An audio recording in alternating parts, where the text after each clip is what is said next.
By payouts like this, what is stopping even more illegal immigrants from crossing over? Joining us now to react is Fox News contributor and retired acting ICE director Tom Homan. Good morning, Tom. Good morning. Good morning. Republicans are trying to stop this. They've created a bill, and more than 100 have signed it. If they stop it, then the AG won't be paying these immigrants this money. But why would the president say this is garbage, and the next day his press secretary comes out and says he's fine?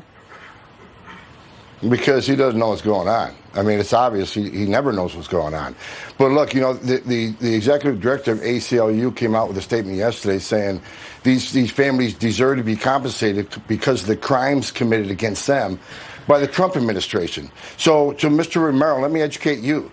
The Trump administration enforced the laws enacted by Congress. That's what we did. We enforced the laws and prosecuted those who violated the law. Look up Title 8, United States Code 1325. It's a crime to enter this country illegally. So the only crime committed was by your clients who entered this country illegally. And they were prosecuted and separated, just like American families are separated every day across this country. Me and AOC went at it during my last hearing because she tried to educate me on immigration law, which is a big failure. I was a cop in New York. I separated families when I arrested a father for domestic violence. I separated a family when I arrested somebody for DUI and had a child in the car and they went to CPS. It's sad, it's unfortunate, but it happens in law enforcement every day across this country. If it happens in U.S. citizens' families every day, why do we want a different set of rules for those who are illegal aliens entering the country illegally? We shouldn't. Well, and all those people you arrested and put behind bars, could they sue now and say, I need $100,000 or $450,000 too? Absolutely. It sends a terrible message. People, now you can cross the border illegally, bring some fentanyl with you. If you have a child with you, you won't be prosecuted, we won't separate you. But let me say one more thing. I've talked to a lot of angel moms and dads the last few days who are in tears. They're either really mad or really sad because I talked to Don Rosenberg last night, an angel dad. How about the tens and thousands of angel moms that were separated from their children forever because their children were killed by someone in this country illegally? How much money do they get?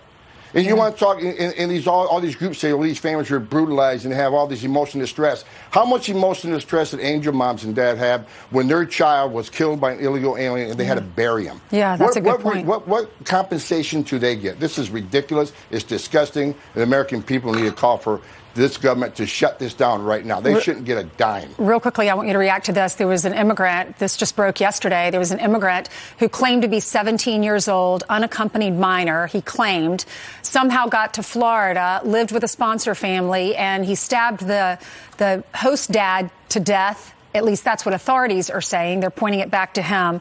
What's your reaction to that? This man took him in, was trying to do the right thing. He's a father of 4, and there's the suspect's picture. You're going to see more of this because... Oh, it turns out he was 24. Sorry, Tom. Turns out he was 24. Yeah. And you're going to see a lot more of these, Ainsley, because the Biden administration, first of all, this man entered through the RGV this year under the Biden administration, was quickly released. And here's the problem. The Border Patrol is processing people and releasing people so quickly at the direction of the White House, they don't have time to ask enough questions or to try to validate their claims or try to investigate if are they really a juvenile or an adult. Because this administration is all about releasing people quickly rather than doing the investigation that needs to be done. So 132,000 UACs are already released in this country. I'll say one more thing. In New York City, when I was the director, we did Operation Matador, arrested almost 500 gang members, mostly MS-13.